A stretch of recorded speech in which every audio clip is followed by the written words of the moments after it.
Perguntar o seguinte, Rodolfo, você chegou a conversar com o Chorão? Conversei algumas vezes com ele. Na época que eu estava no Raimundos, a gente era bem amigo. Assim, eu gostava muito de Chorão, eu sei que ele gostava muito de mim também. Não era como a maioria das bandas era, que se encontrava em aeroporto ou em festivais, falava, e aí, tudo bem, muitos shows, não sei o quê. Com o Chorão era diferente. Ele ia lá em casa, a gente morava muito perto, lá em São Paulo. Ele ia lá em casa, eu ia na casa dele, a gente saía junto à noite, a gente ia andar de skate junto. Enfim, quando as bandas estavam no auge. Ele me respeitava muito e eu respeitava muito ele também. Quando eu saí da banda, eu depois de um tempo montei o Rodox e fui fazer um show em Minas Gerais com o Rodox. O show tinha Capital Inicial, também era um festival que ia ter Capital Inicial, ia ter Charlie Brown. E no camarim foi quando eu reencontrei o Chorão depois de tudo, e ele me pediu, cara, me conta como é que foi a tua parada. Eu lembro que aquele camarim cheio de gente, a gente sentou no sofá, longe de todo mundo. E ele me pediu para eu falar de Jesus para ele. E ele era muito aberto a isso tudo. E ele falava, cara, ele falou, eu sei que um dia eu vou precisar tomar uma decisão. Ele já percebia isso? Isso eu falei para ele essa vez, e uma outra que eu reencontrei ele foi na gravação de um CD, eu estava gravando um CD ao vivo num congresso da igreja e ele foi lá. Foram as 2 vezes que eu tive com ele depois disso tudo. Mas ele tinha outros amigos, skatistas profissionais, o Tarobinha, por exemplo, que é skatista profissional, o Glauco Chapaquente, que está naquele filme Vida Sob Rodas. Eram amigos desde a infância do Chorão. E ambos são pregadores do Evangelho hoje.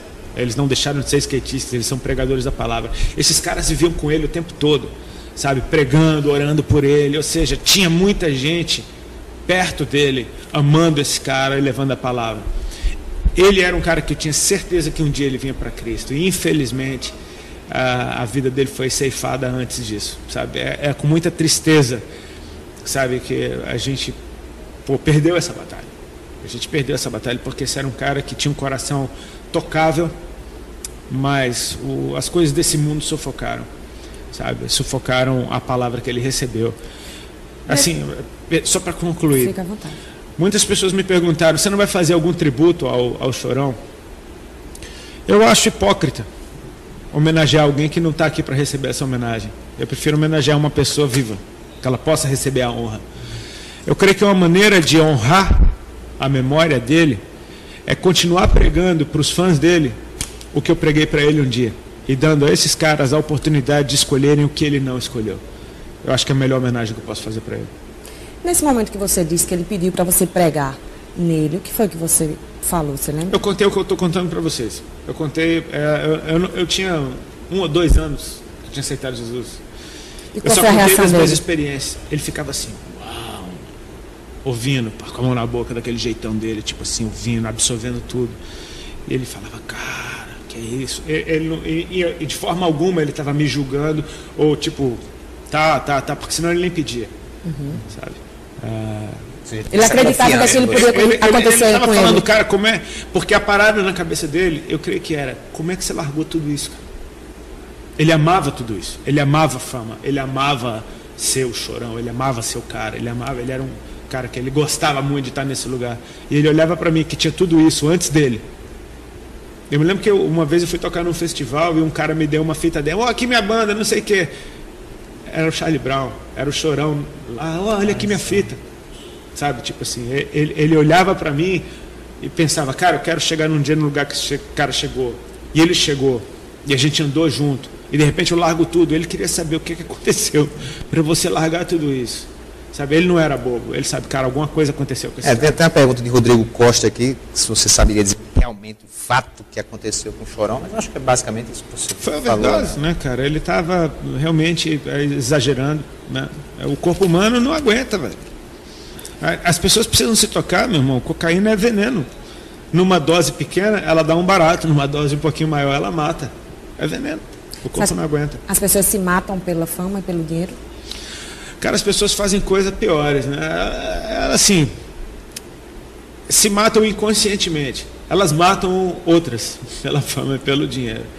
Elas se matam no sentido, por exemplo, uma mulher que é bonita e posa nua numa revista masculina, ela está se matando. pela fama. Ela está matando a pureza dela, ela está matando a intimidade dela, coisa que só o marido dela deveria ver, ela está mostrando para qualquer animal poder ver. Enfim, ela está se matando por causa disso.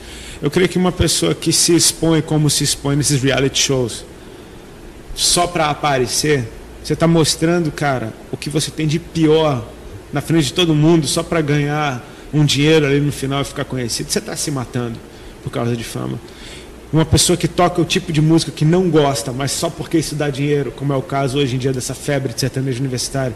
Eu conheço muitos músicos que gostam de metal, os caras gostam de heavy metal, e estão lá tocando sertanejo porque isso dá dinheiro. Eu creio que esse cara está se matando. Enfim, as pessoas fazem coisas inacreditáveis pela fama, pelo dinheiro, sabe? Eu acho muito triste, porque no fim das contas, você vai levar a vida que você levou. No fim das contas, você teve satisfação quando você fazia aquilo tudo. É muito triste ver que as pessoas, enfim, elas ficam nessa busca incessante, então. Porque ganhar dinheiro é legal, né? Ser aplaudido é legal. Então, isso vai ser a satisfação. Ser aplaudido e ganhar dinheiro.